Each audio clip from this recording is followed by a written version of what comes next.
It's my privilege tonight to introduce Linda Rowe Thomas. She is the designer and CEO of Remorse by Linda Rowe Thomas, luxury brand apparel. She is an awarded fashion designer, author, philanthropist, and motivational speaker who uses her adversities to inspire others. So help me welcome to the platform, Linda Rowe Thomas. Good evening. So can everyone hear me well? I have to apologize. I am a little nasal. I found out a couple of days ago I have a sinus infection, so I apologize if I'm a little nasal and I sound like Leonard and not Linda. So getting that out of the way, I want to say thank you, Robin, for inviting me up and giving me the opportunity to share my journey with everyone tonight.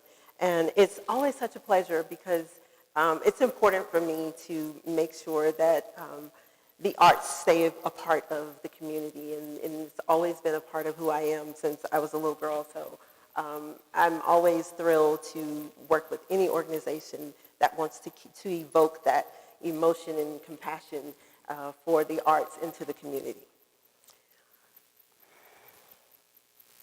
I came to share my story and I chose designing my destiny.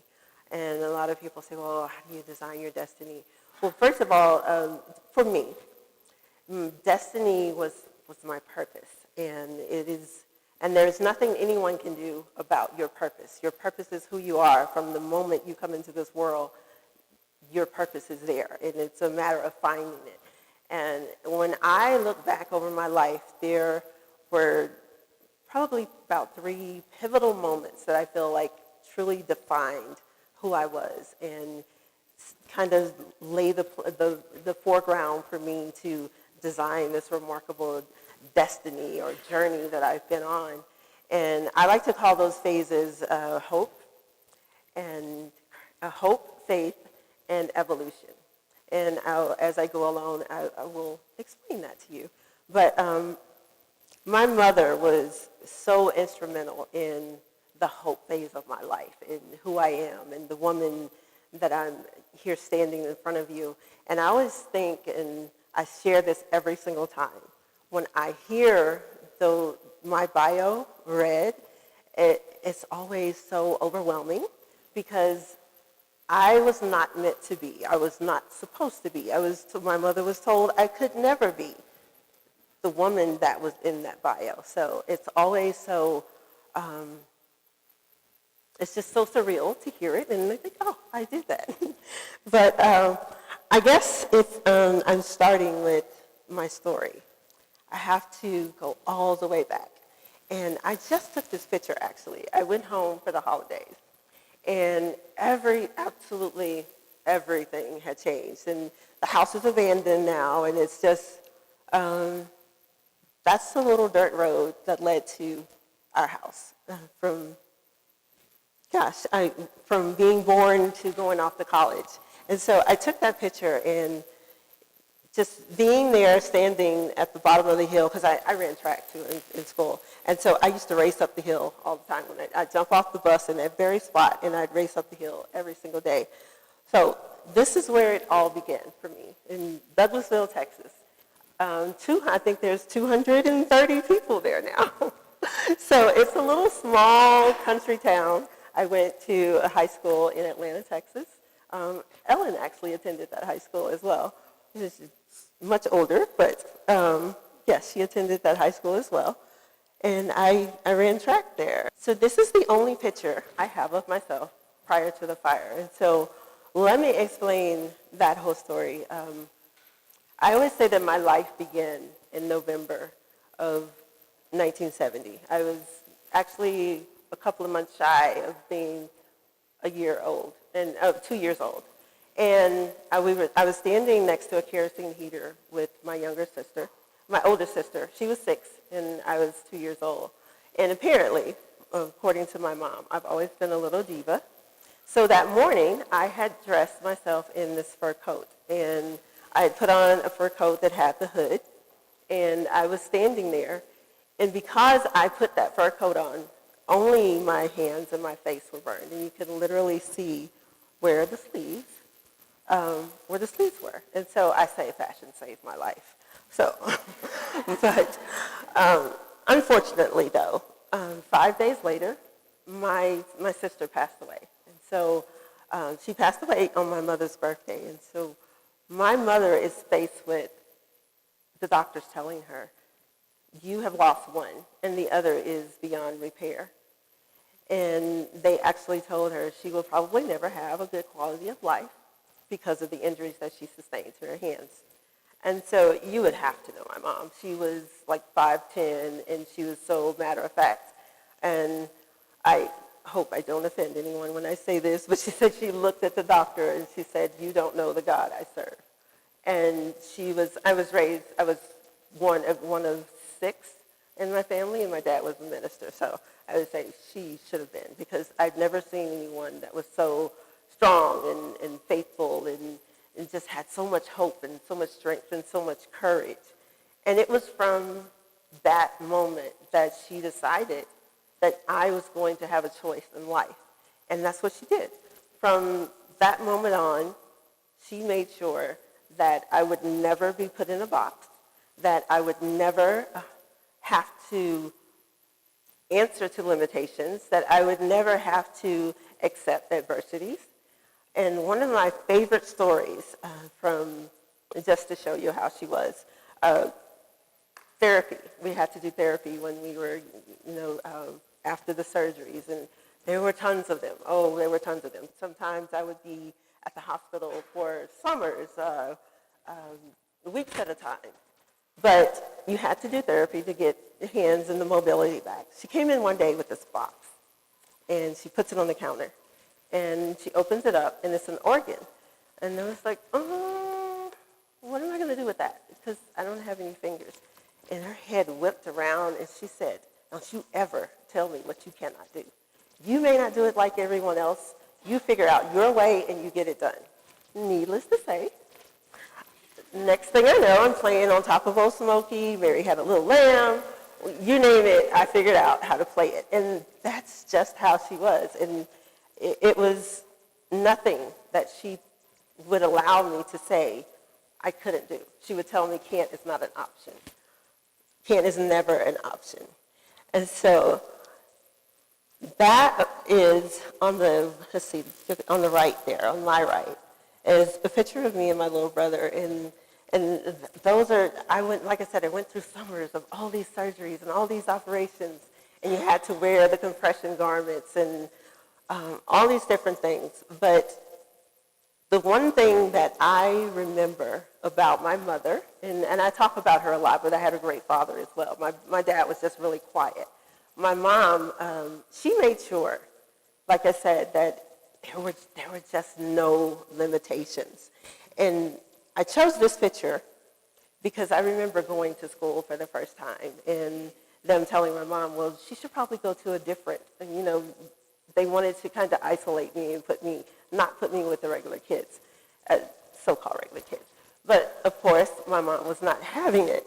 And I remember that was maybe the first school picture, and how much pride I had when I walked into school. And she had me so pumped that I walked in there like I was Michelle Obama, and and I literally, I explain it when I speak to kids, I explain it this way. The movie Ice Age, where Ellie thought she was a possum, I literally thought I was like everyone else, because my mom had always said, you're like everyone else. You're no different than anyone else. So when I went off to school, and the kids are staring, and they're looking, and they're thinking, I can't, I'm like, what's wrong with you? You want to jump rope? Hey, I know how to do that. You want to kick ball? I know how to do that. So it was really strange for me to go into this place of all these 1,000 faces staring at me, and they not realize, hey, anything you can do, I can do better. Because I had such an amazing family. I had an older brother that dared me to do absolutely everything. And I would learn, later in life, that was his way, too, of making sure that I didn't limit myself. I mean, like I said, we grew up on this farm. And when I say farm, there was cows, chickens, the whole 9 yards. We had acres of produce. And my mom would always say, oh, guess what? They're shelling peas, you're shelling peas too, little girl. So figure out how to get those peas shelled. So and that is why I look back and I say, that's what made me who I am, because no, there were never any limitations. And when I say my brother would dare me, okay. There were bulls, yeah. And so I was such a tomboy. There was one day, I think our parents were gone. And so they would sneak out and they would ride the bulls. And so my brother goes, okay, I dare you. And so, yeah, of course, I jumped on the bull. But so I'm riding the bull, and I mean, I'm blazing across this field on this bull, and somehow I fell off, and I'm holding onto the rope. The bull's dragging me to the field, and they're running behind me screaming, let go of the rope, let go. So I just saw whatever they did, climbing trees, hey, I'm your girl. I'm there. I'm doing this. But having that whole attitude and just not thinking that there was nothing I could do led me to, like I said, led me to where I am. And when I started sewing, I was 5 years old. I was, again, it went back to my mom teaching me how to use my hands after the surgery. And so she was a remarkable seamstress. I would sit at her heels and watch her sew anything from these immaculate wedding gowns to a custom tailored suit. And she would just make the patterns off the cuff. And I watched her make a pattern out of the newspapers once. And people would come from all over just to, get her to sew things. And so I sat at her heels and I started, grabbing the scraps and sewing with the needle and thread. And she saw that and she started to teach me how to sew. I didn't know she was tricking me into picking up things and doing little things like that, because she was determined, like I said, that there were going to be no limitations. And to this day, I can sew the most intricate beaded details on any gown because of that. And I also remember how she would put small objects on the floor, and she would turn her back, and she would tell me to pick it up and bring it to her. And again, later in life, I learned, she said, I turned my back because I didn't want to see you struggle, and I didn't want you to see me cry, but I knew you had to do it, because when you got out into the world, no one was going to do it for you, especially when you became an adult and you needed to thrive on your own. No one was going to care that you couldn't pick it up, so I needed you to do it. And those little lessons they just grew inside me and just made me want to do so much more. So when I'm in high school, I actually started running track when I was in junior high. But in high school, I started running track, and I was really fast. I anchored the relays, never dropped a stick in my entire career of running track and anchoring the relays, so much so that the University of Central Arkansas signed me to run track, and that's how I ended up going to college. But yes, that was all through high school. That's just how I was. I ran track. I did all of the sports, cross country, the journalism. I was writing. So it was just whatever I decided that I was going to do, I did it, because my mom said, "Can is not an option, and the only person that can stop you is you. So if you don't believe in yourself, then you are the hindrance, not the world."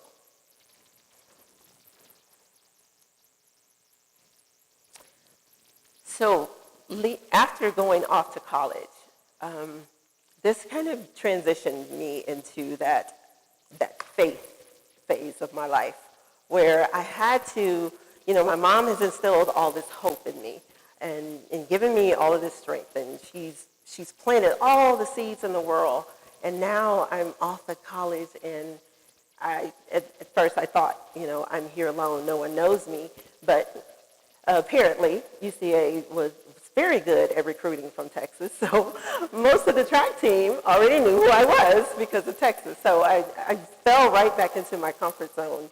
But they didn't have fashion design, so I chose fashion merchandising as my career. But I wound up in Clarksville, Tennessee, And I met a young lady by the name of Ruth Greenup. And she was, when I was doing my internship for Belk stores, and I remember when I first walked into Belk, and I was, you had to go get find a company to intern with. And I remember walking in, and I was talking to the manager, and I said, all I need is you to give me a chance. That's it. And you will see that, I'm a hard worker, and just give me that one chance. And so they did. And I literally started from the very back. Like when the things came off of the truck, I would tag them. And then I moved to accounting, and then I moved to merchandising, and I finally wound up in the buyer section. So by the time I got there, I know Belk completely by now. And so Ruth saw that I had this passion, and she kind of took me under her wing, and she taught me everything she knew about buying. So by the time I was 22 years old, I was head buyer for Belk stores, and men's, young men, and boys. And I just felt like a lot, and I knew a lot of times, walking into the markets or conference rooms or showrooms, people automatically underestimate me, and they're going to judge me at face value. So I always say, you're expecting 10, so I'm going to give you 2,000.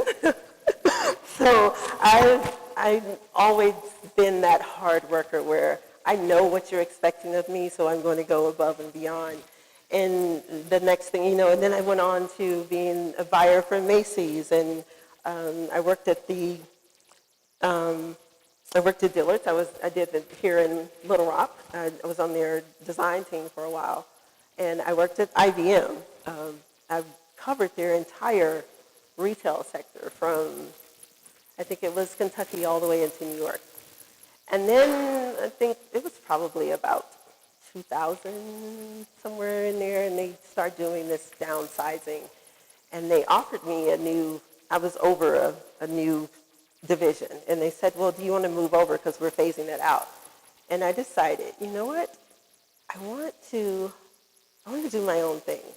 Because even in the midst of doing the Belk and the Macy's and all of these great companies, in the back of my mind, and when I went home, I was sitting at the desk, I was stitching, I was still sewing, and wanting that dream to come to fruition. And so when they came in and they offered that to me, I said, you know what? I really think I don't want to take that. I just want the severance package. And that's how it started.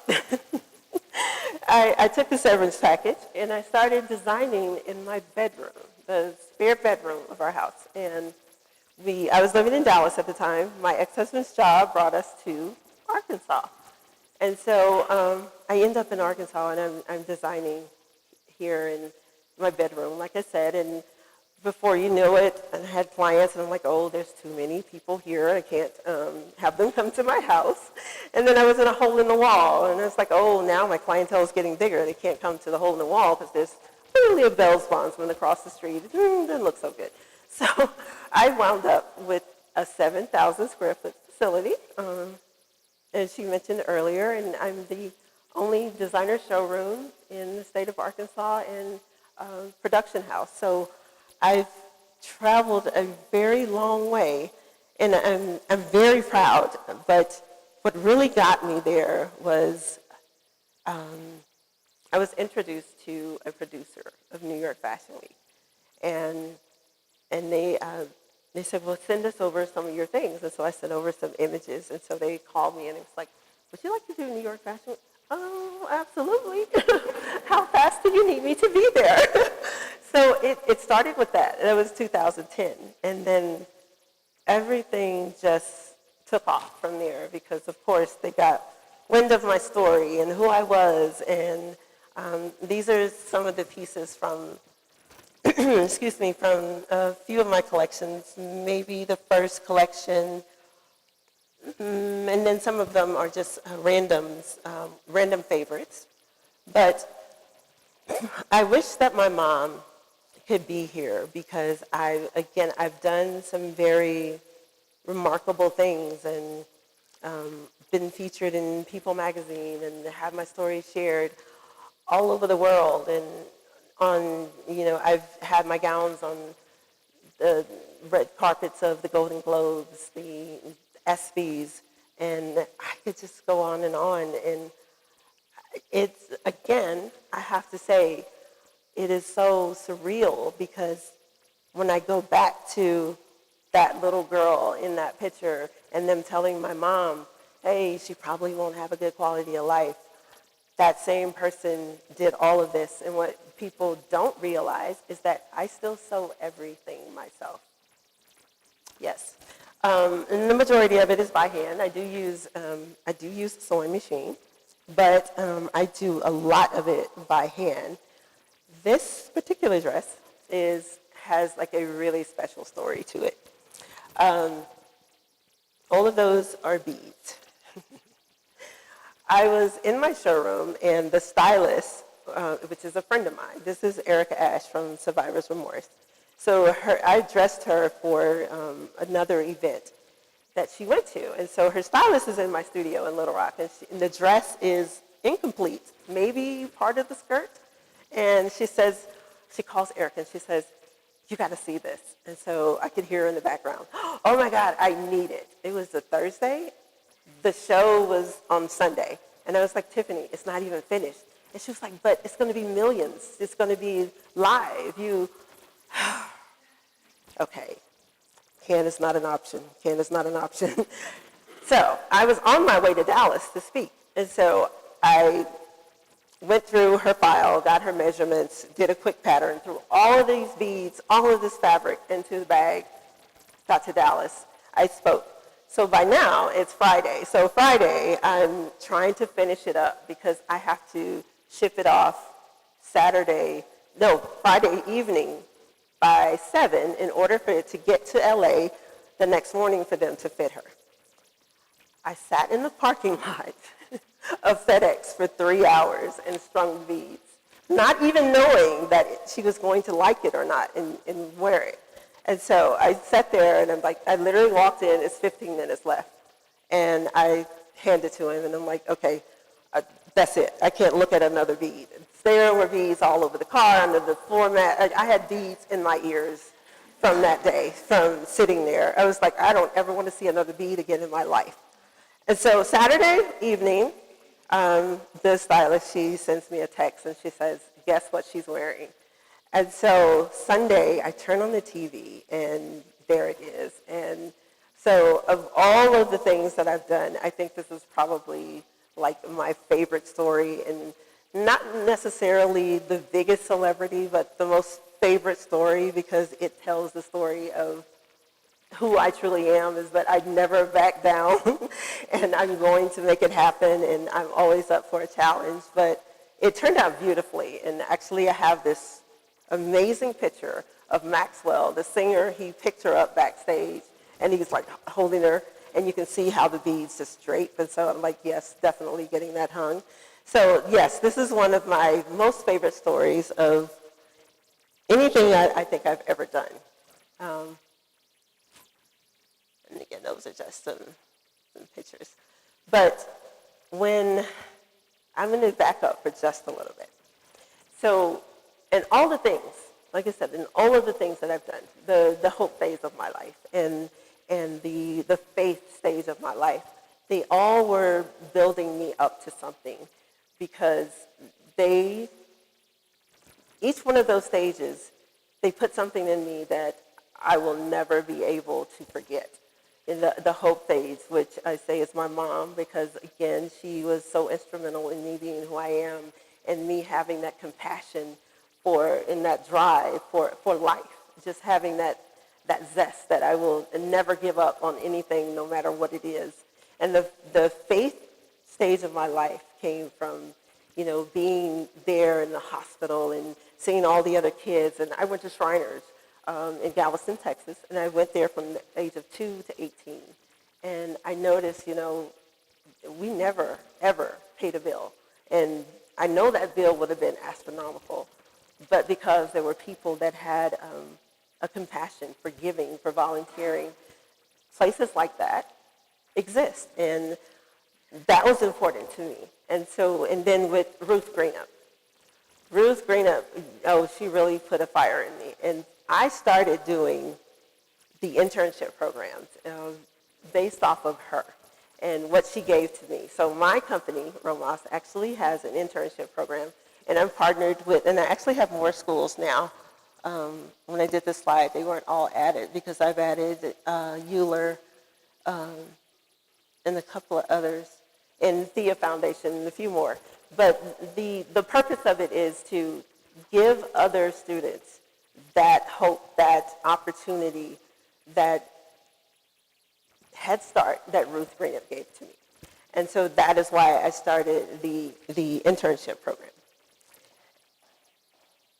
And the philanthropy side of me, people ask me, they're like, so what do you do? And it's like, my elevator speech is awful right now because it's like, I do so much. But the philanthropy part, it comes from that going to, Shriners Hospital and seeing what they've done so much for others. And there was a lady there, her name was Sarah, and Sarah she just made a huge impact on me because she helped our family.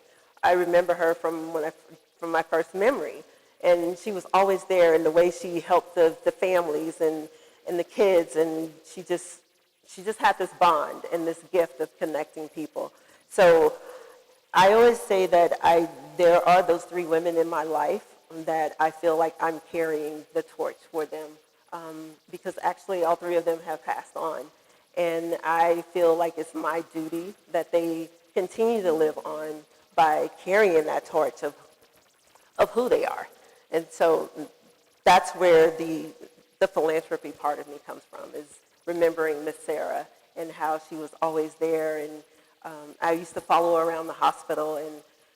And me being there, I remember that, hey, I'm in the same position as these kids, but I was always the one trying to help and always the one I cried for them. But I remember my mom telling me, she said, when I first was burned, I went to, it was a military hospital in San Antonio, and she said when we were there was a soldier there, and she said he had both legs amputated, and he would just sit there, and he wouldn't say a word. And she said, so one day you slide down out of my lap, and mind you, my hands are bandaged, and my face is bandaged, and she said you walked over to him, and you started singing Joy to the World. And she said his face lit up. And she said from that day forward, he always had like the smile on his face, and when you came in the room, he would pick you up and play with you. And she said, that's who you are. Always be a light. Always be joy to someone's world. And so that's what I try to do with my philanthropy side and partnering with Arkansas Children's Hospital, because they do have the burn center there, and mentoring other burn survivors, and just being able to, like I said, carry that torch from my mother and what she instilled in me, and seeing the other kids that are going through what I went through. And I remember one of the young ladies that I mentored, and we were all sitting in a group setting one night, and they said, well, Miss Linda, if you tell us that we could do it, then we know we can, because nobody else understands. They don't know what we're going through. And so it's just like this light clicked on in me that's, yeah, oh, okay, I get it. I'm seeing my purpose. I'm seeing my purpose. So that's where the Designing Hope Foundation was born. And it literally happened on a fluke, where I came back from New York Fashion Week and I said, oh, well, I'm going to do a fashion show. I'm going to give the money to Children's Hospital. And it just took off. And and I've been doing it for 8 years now.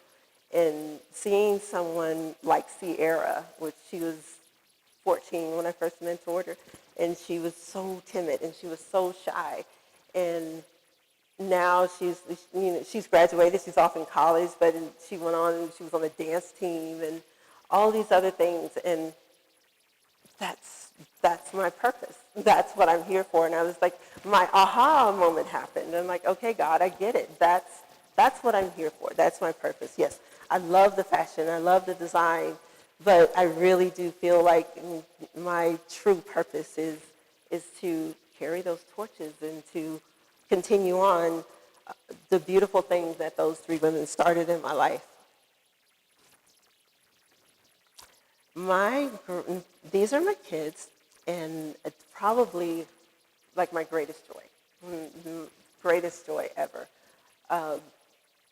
I do remember when my daughter was first born, how just seeing her for the very first time, I saw the beauty of who I truly was.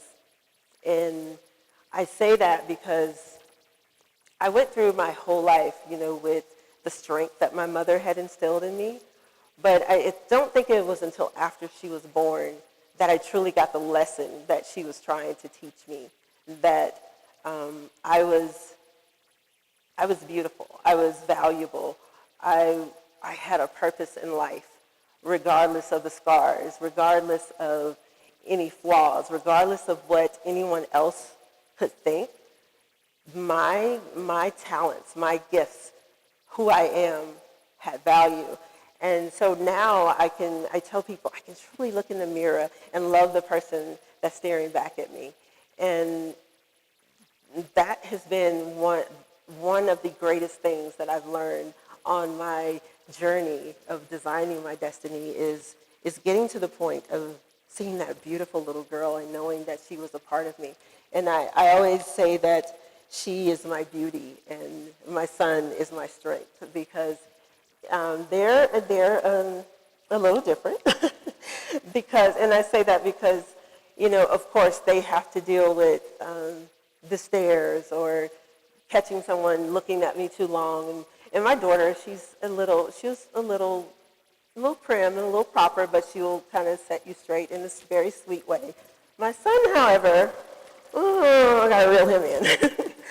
But I remember when she was younger, and I asked her, I said, so do you have to deal with kids, asking you about me or making fun of you because of me? And she says, Mom, she was about 10, she said, Mom, those that matter don't mind, and those that mind don't matter. I said, oh, okay, 10-year-old, okay, gotcha. Yeah, but yeah, they are my greatest joy. Just being able to be their mom. And I always get asked, what drives you? What makes you get up in the morning?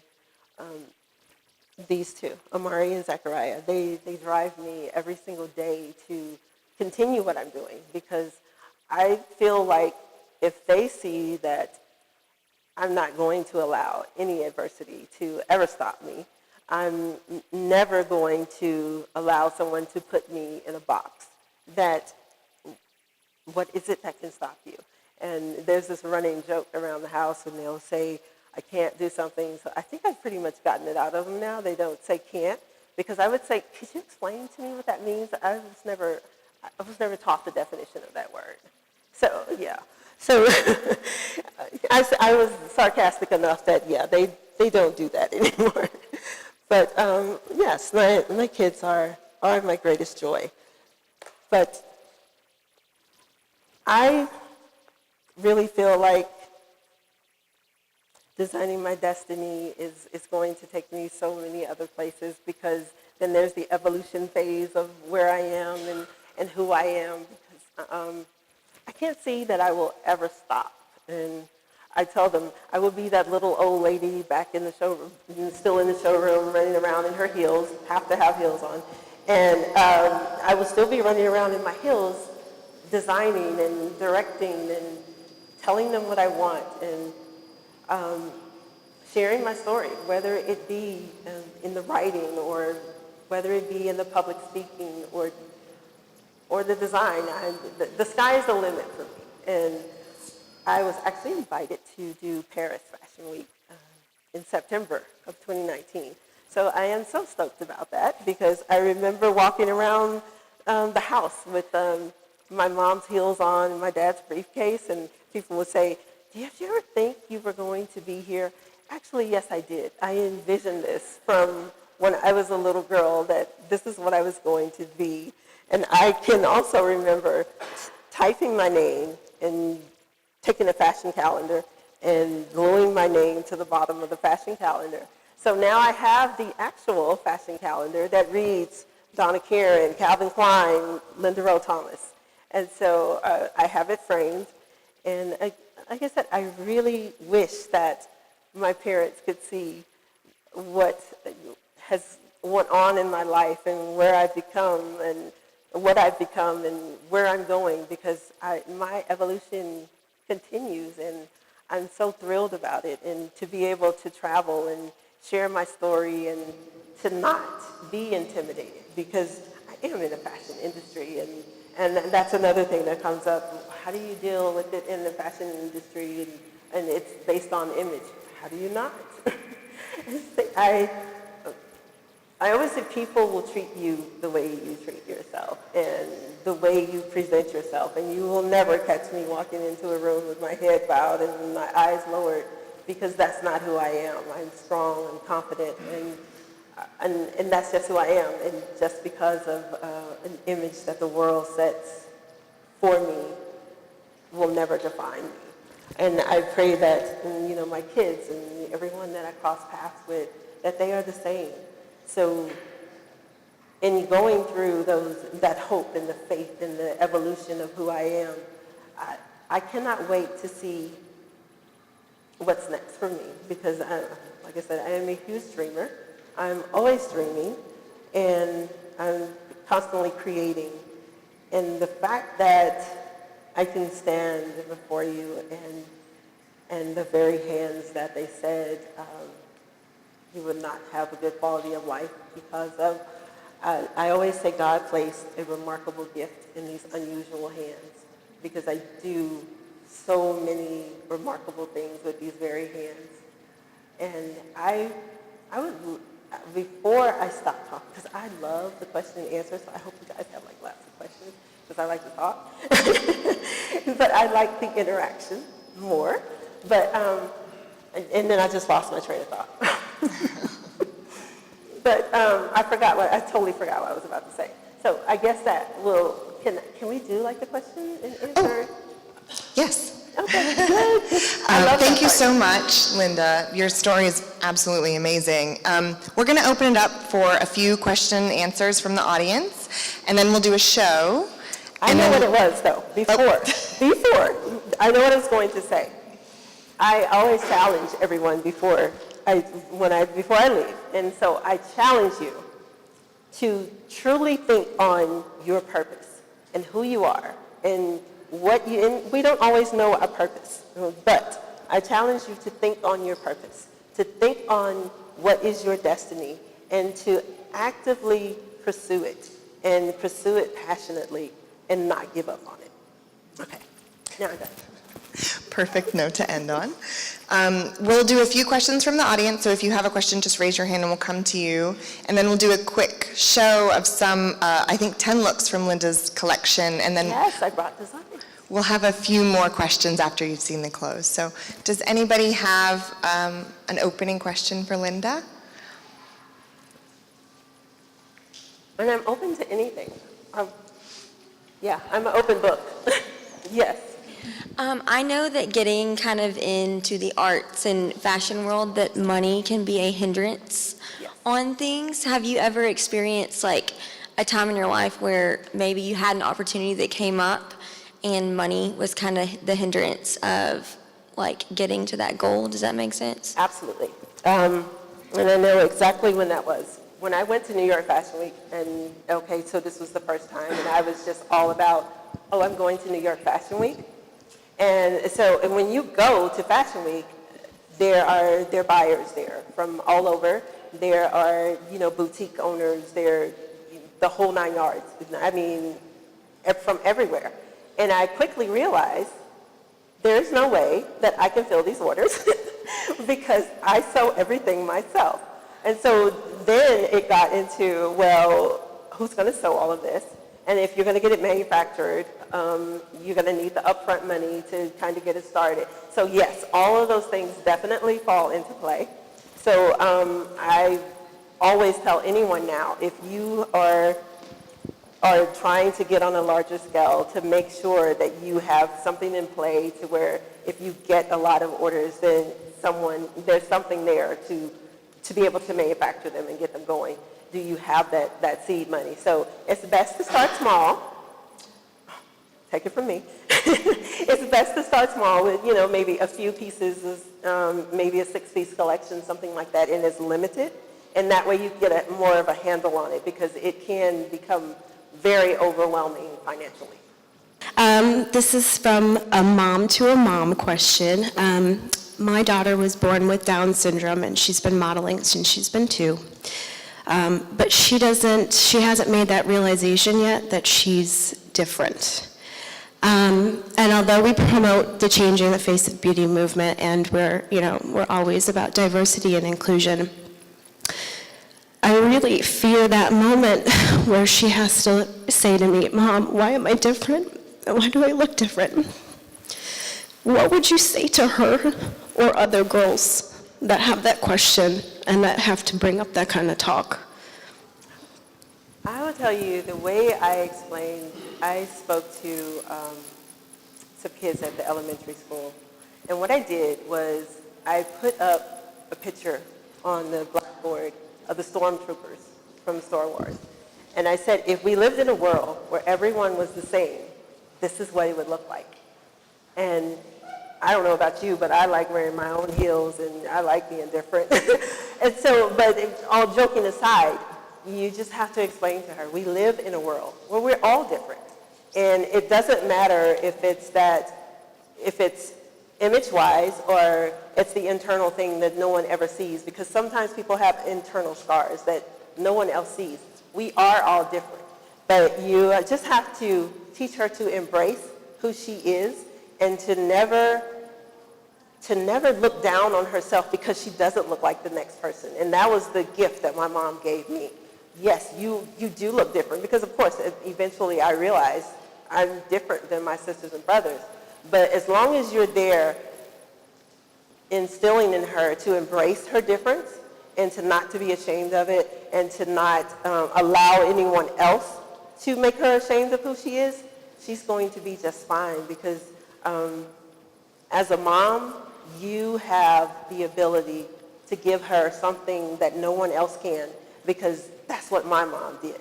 Because no matter how many times I went out into the world and people made fun of me or people said something, when I came back, I always had my mom pounding that into my head.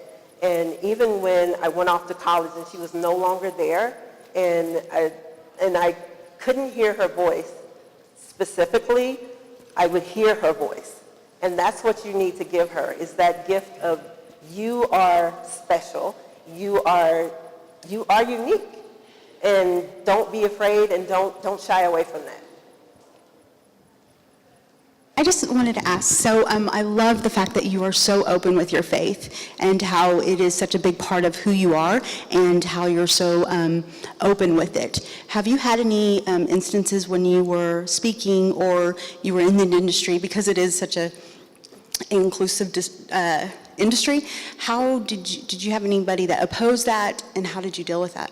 I mean, when you go to schools, they don't want you to speak so much on the faith side of it. But so I will steer around it. But no, I'm very adamant about my faith, and I know where I came from, and I know what drives me, and I know why I'm standing here. So I don't necessarily I will respect the policies or whatever they have in play when I go somewhere.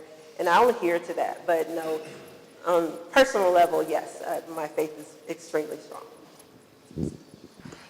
Hi. How did your work garner the attention of celebrities and the media? How did that process happen? That was because of Fashion Week. And there's a really cute story behind that, too. When I first did my first show at New York Fashion Week, Kalita Smith, she played the wife on the Bernie Mac show.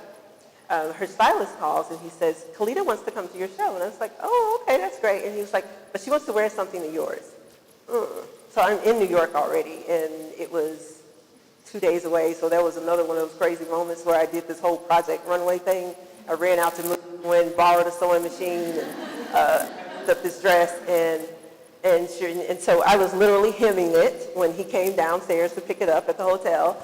And I handed, he was like, oh, she's going to love it. And so I came out, and Kalita Smith's on the front row wearing that dress. But, and Alex McCord from the Housewives of New York, I don't know if you guys remember Alex and Simon. Alex walked in my very first fashion show. And so one day, I remember one day I was laying on the couch and I was asleep, and my phone just kept going. And so finally I was like, what? And it's like, oh my God, Alex McCord just said your name on the Housewives of New York. And so what they were asking her, you know, what did you do for Fashion Week? And she was like, oh, I walked in the show for Linda Rowe Thomas. So it was like, yeah, my name just kind of got out there in the media, and it just, like I said, it just kind of took off from there.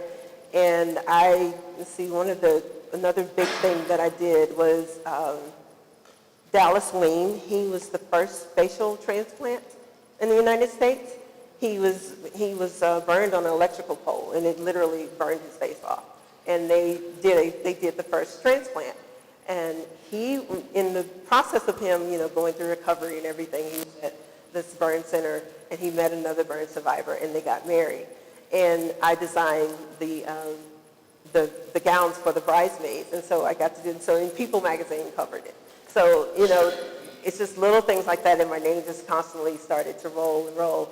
But like I was saying earlier, when you go to Fashion Week, the stylists are there. I mean, from Beyonce's stylist to Celine Dion's stylist. So you get a whole plethora of all these amazing people throughout the industry, the media, everything. And so they see it, and they'll go home and they'll remember, hey, I saw this designer. If I really like her work, and then they'll call you. So. Mine's a super quick question. I just wondered if you're going to be at Northwest Arkansas Fashion Week this spring. You wanted to what? Are you going to be at Northwest Arkansas Fashion Week this spring? Or are you going to be in Paris? We are actually talking about that. So Okay. I am trying to make that happen.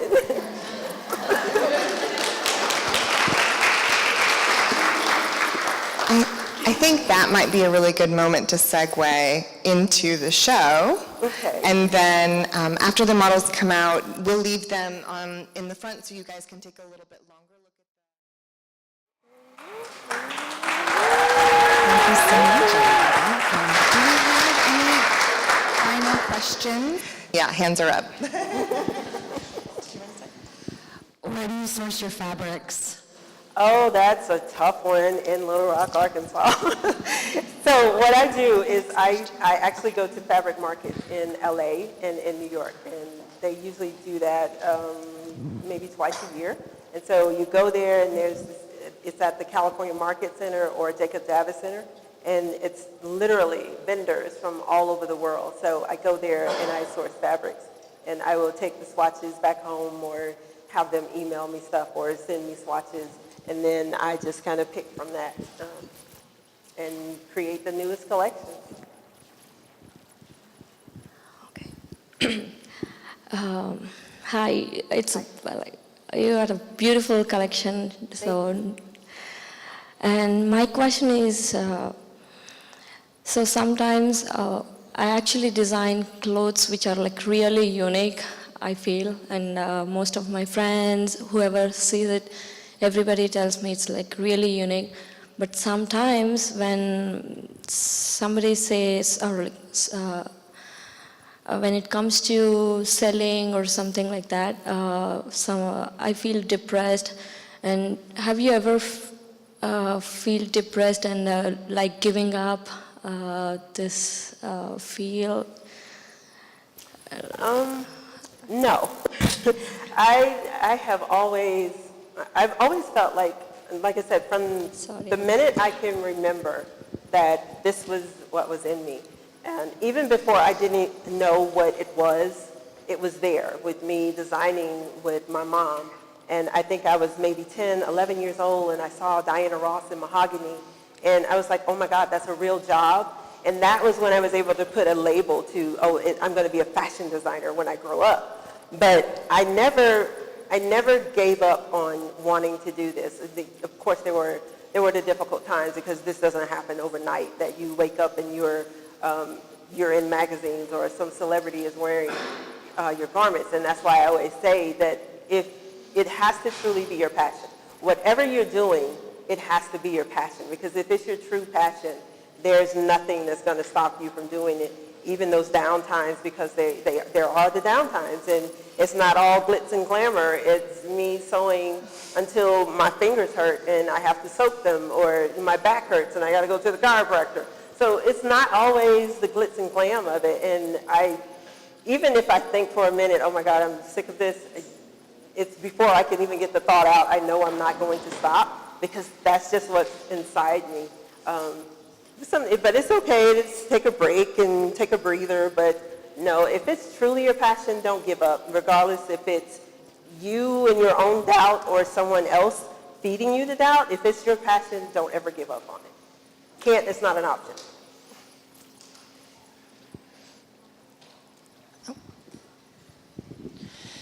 Do you have a favorite piece, one that you just enjoy making over and over? And what would you say is your masterpiece? They're all just amazingly beautiful. I love gowns. As you can see, I brought all the gowns and glam. But I love gowns, and that was always been my favorite thing, because I sketch as well. I do my own illustrations. I make the patterns, and then I cut, I drape everything. But my favorite is, like I said, is probably the beaded one that I did for Erica Ash. And then there's one from the Godiva collection that I didn't bring. It's this black gown that's like, it has this huge drape in the back, and all of the back is out. Those two are probably my most favorite gowns ever that I've done. But I love working with sequins and beads, because I like pretty things. When you get an idea, what is the first thing that comes to you? Is it the fabric or the texture or the silhouette? Honestly, it's different for me. I may be somewhere, there are times that, when I go home to the country, they have beautiful foliage.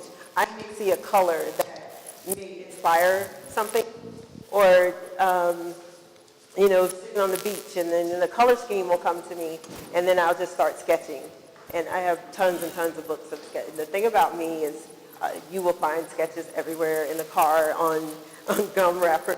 So when the thought comes to me, I'll just sketch it out. And it sounds so crazy, but I literally dream of going to a mall and none of these clothes exist. And I will wake up and sketch things that I've seen in my dream. So there's sketchbooks by the bed, there's sketchbooks in the kitchen, there's sketchbooks in the car, there's sketchbooks at work. So they're all over the place, and my inspiration is just like that. It just comes from everywhere. And a lot of times, I will see the beaded gown, for example. That came from just getting the fabric and playing with it on the mannequin. So the idea came from the fabric itself and playing with it in the beads. And same with the rosettes here. I was so in love with those rosettes and doing them and putting them together. And it just kind of, I don't need the whole dress to be too much. So then it became the halter top. So it just gave you just the rosettes. And so it just varies for me from piece to piece. So given your background in retail, do you have any aspiration to have, and they may be already, I don't know, in those retail establishments like Macy's, Dillard's, that kind of thing? Is that a plan? How does that work? Yes, I do have a plan to do that.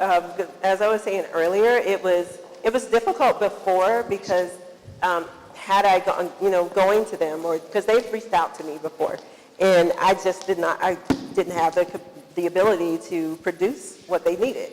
And so now it was just this past year in 2018, I went out to LA and I found a manufacturer that could do the custom gowns, and I found a manufacturer that could do the ready-to-wear.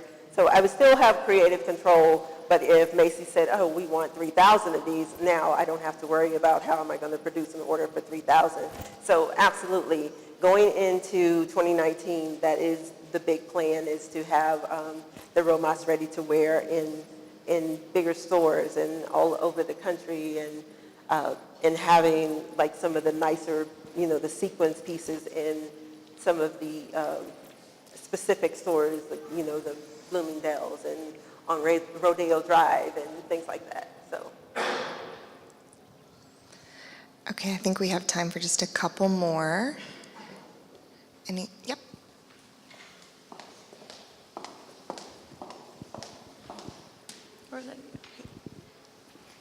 So I was just thinking, I know that the art community is really growing here in Northwest Arkansas.